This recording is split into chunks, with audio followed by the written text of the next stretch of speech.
Hello, ladies and gentlemen. Welcome to the Game Hub. I'm your host, GamerK. I'm getting over a little bit of a cold for the last couple days, so bear with me if my voice is a little not good. But today, it is time for yet again another game review. And this time, I'm going to do another game that was released pretty recently. Basically last year. Now, one of the benefits of following a lot of reviewers on YouTube is you get to see a whole bunch of games that you never thought you would. And I got to give a special shout out to this video to YouTuber Defoffalizer for basically giving me the incentive to watch a bunch of his videos and to watch a special game that was released years ago, about 2005. And the sequel of that game was released last year. It's a cult classic, and I can see why.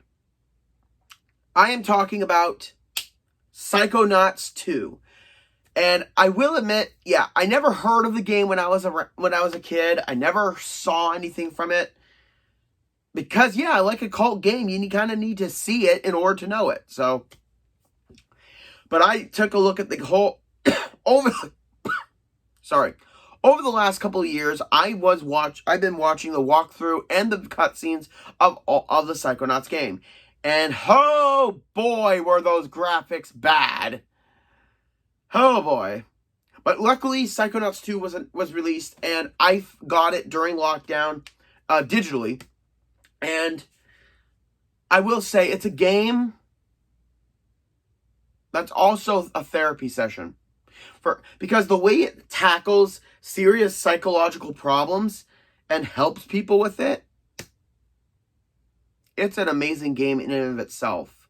It's an experience that you must see to believe. Now, what do I think of it? Oh, also, like I said, big shout out to Defoffalizer for getting me into this game.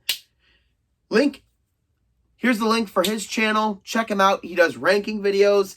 And I'm going to tell you, it's fun to make a drinking game out of his channel. Because every time he mentions the meat circus, which is from the final level of Psychonauts 1, yeah, it makes for a fun drinking game. Even though I don't drink, I'm just saying. So let's start. So Psychonauts 2, taking place immediately after the VR game that they did, which I didn't watch, I didn't play, so yeah. But overall, it takes place right afterwards, where we rescue the fearless leader, Truman Zanotto, who is also the grandfather of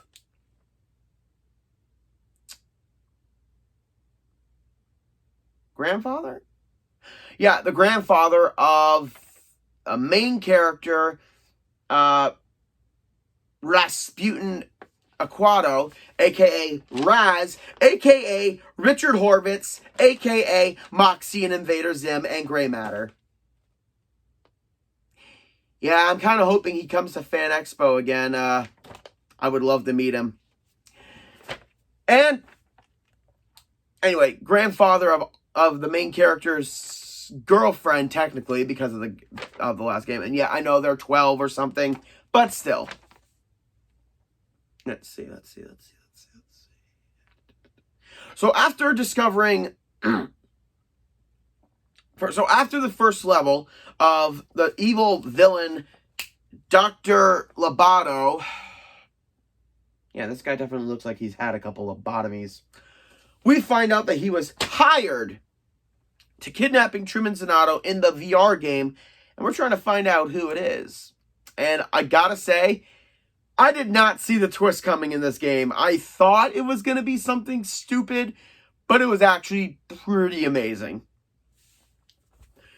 So, starting off with the design of this game, it is so freaking polished. Like, There have been game sequels that come out yearly, and none of them have this kind of polish. Like, there were no bugs, there were no glitches, there was nothing. It was all extremely high def and polished. And I know I keep saying that word, I keep using polished a lot, but it's such a well-crafted game.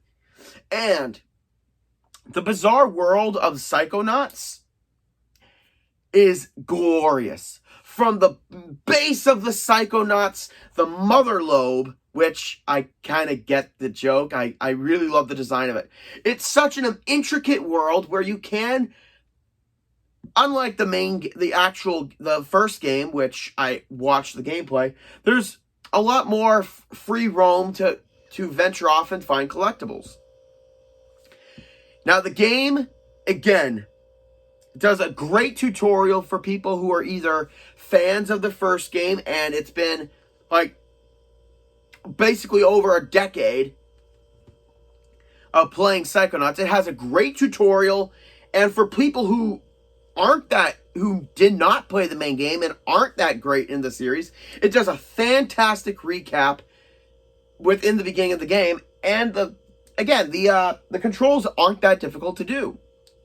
So it's a great game for fans and new fans to come in who never played the first game, like me. And I fell in love with it immediately. The gameplay is a mix of platforming, combat, and just a little tweak of puzzle solving. Just a little bit. Not so much puzzles, but I'm okay with that. One thing and I gotta say, the characters of this game are so well designed, it's insane. They're all different colors, they're all different shapes and sizes, and I'm gonna be honest, this game I would 100% believe had a little bit of Tim Burton inspiration because of the characters' designs, because they're not really human. They're humanoid, but they're not human, like actual humans. And I really enjoy that. Every character has their own quirks, have their own personalities, and I really do love that. And another thing that the game is fantastic with is the ability that the whole story isn't shoved down your throat. You investigate, and then you get to basically go off into other people's minds, and in order to progress to the next section of the game. And I do love that. For the first little bit, we start off in the mother lobe, and then we get to venture forth into the Psychonauts base. And it is great traversing through this world. It's fun, it's unique, you get to explore, you get to find things that are really challenging.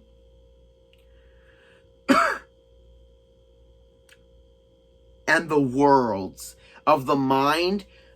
Whereas in the first game, we mostly had to go through members of the Psychonaut, the camp, to a giant fish monster, to inmates of an asylum, and help them through their issues. Yeah. We get to do the same thing here, but this time it's everyone from the Psychonauts, the elite members of the Psychonauts, we get to go into their minds. And every level, you never expect what will come from each character. And like I'm saying, each character that we help has gone, like I said, they are the elite members of the Psychonauts.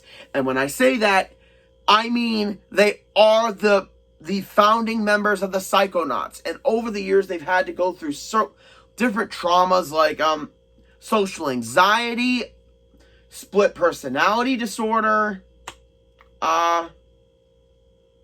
alcoholism, sensory overload and abandonment issues. What else?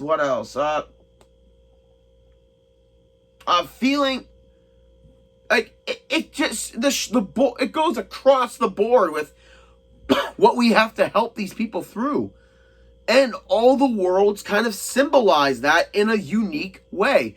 For the guy who we have to help, He has social anxiety. So what better world in his mind than a bizarre cooking show?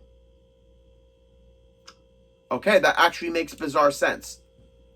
I'm not going to spoil the rest of them, but they are all immensely done. And every world, you know how in levels, you feel like in a game, you feel like you've already been through this level because it kind of feels the exact same, just a repaint. There's nothing like this in this game.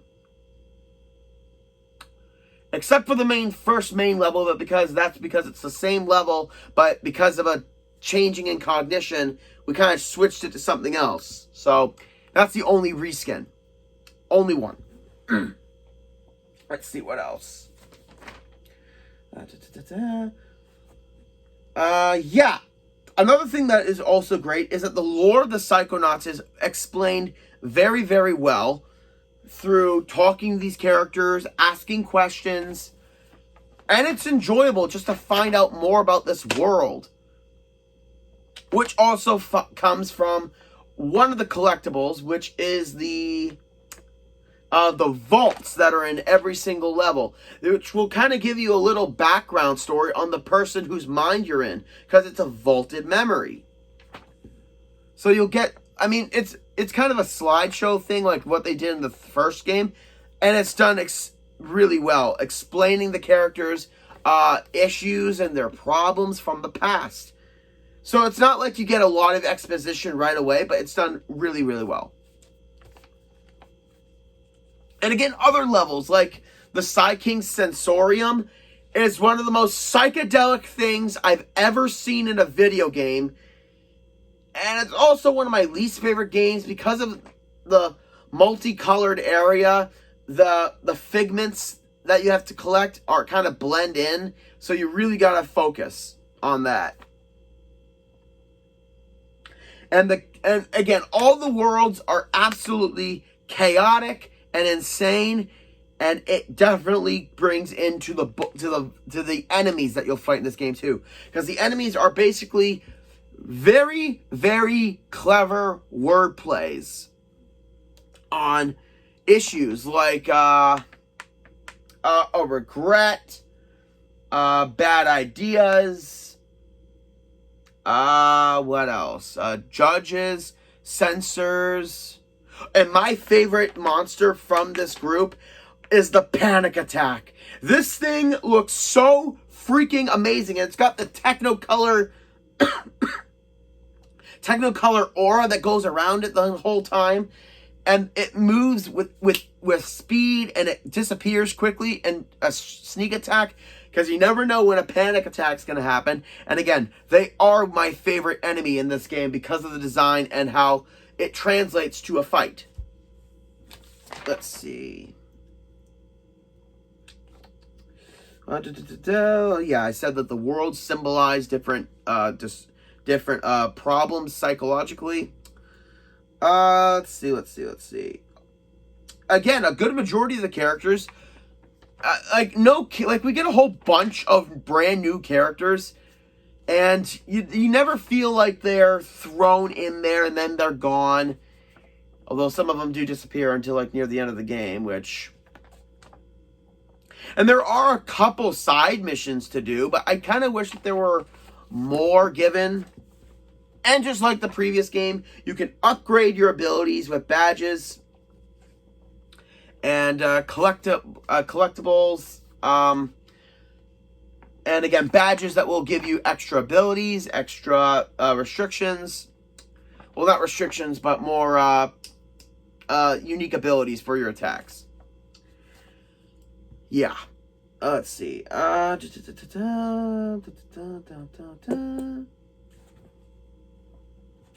yeah, the collectibles are back again. We've got the figments. We've got the power-ups. We've got the brains, which will increase your health once you get 2 halves and make a whole. What else? Figments. The luggage tags that will go on each of the boxes, because everyone's got baggage, which I really do enjoy. And I do love that Raz will say if there's some baggage nearby and you just gotta find the correct tag for it. Let's see.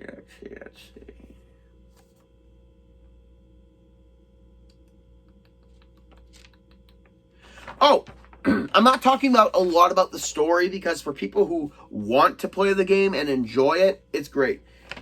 And I will say there are moments that are absolutely fantastic. Like all of Ford Crueller's mines, like all of his mines, he's got 4 of them. And each one tells a big part of a story that, again, progresses to the whole story. And it's tragic, it's humorous, and at the same time, it answers a lot of questions about Raz's family near the end. So yeah, it's a great, really basically what I'm saying is that this game, whatever plot holes you think that would have happened in the first game or the VR game, everything gets explained and everything gets addressed. Nothing is left to the imagination. Nothing's left unanswered by the end of this game, which again I really love. And the bosses, though very few are bosses in this game. There's 1, 2, 3, 4, 5 bosses in this game. And even with that, each one of them is beautifully done. Each one has their own unique style and unique funniness that it brings to the boss fight. So, yeah, it's a bizarre game, so the boss fights have to be funny. And there's one thing in this... Okay, there's 2 things in this game that I absolutely enjoy. Is that the final level, it's the Small World-esque kind of feel where you get to shut off the music because everyone who's written It's a Small World wanted to shut the music off. Because, yeah, basically... Turn that fucking song off! Yeah, that's how I felt. And also, okay... I'm going to say this, and it might ruin something for some of you, but I don't care, because this was by far the best thing in this game. I don't know who came up with this idea. I don't know who's responsible for it getting made, but I thank you. In this game, we get a musical number by... Hear me out. A psychedelic, senses-themed Viking who's gay singing an awesome song voiced by Jack Black. I shit you not, that's a real sentence. Okay, first of all, yeah. It comes right almost out of nowhere, but at the same time, it fits the theme of the level, and it's just freaking perfect. Like, it just works. And Jack Black singing in a video game. Oh, thank you. This is something that we need. This is something I didn't know I wanted in a video game. Because hold on.